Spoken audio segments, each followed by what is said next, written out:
जिस्मानी थकन और जहनी परेशानी दूर करने के लिए ये अमल खुद रसूलुल्लाह सल्लल्लाहु अलैहि वसल्लम ने मौला अली और हज़रत फ़ातिमा अलैहिमुस्सलाम को तलक़ीन किया। बुखारी व मुस्लिम की मुत्तफ़क़ अलैह हदीस है, हज़रत अली करमल्लाहु वजहुल करीम कहते हैं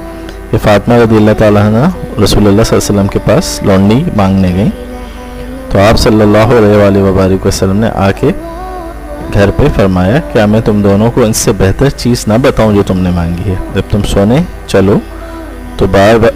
33 बार सुभान अल्लाह कहो, 33 बार अल्हम्दुलिल्लाह और 34 बार अल्लाह अकबर कहो, ये तुम दोनों के लिए खादिम से बेहतर है। रसूलुल्लाह सल्लल्लाहु अलैहि वसल्लम ने यह भी इरशाद फरमाया कि जो शख्स हर नमाज के बाद 33 मरतबा सुभान अल्लाह, 33 मरतबा अल्हम्दुलिल्लाह और 33 बार अल्लाह अकबर पढ़े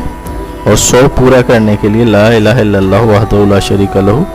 चौथा कलमा यानी कि पढ़ ले, आखिर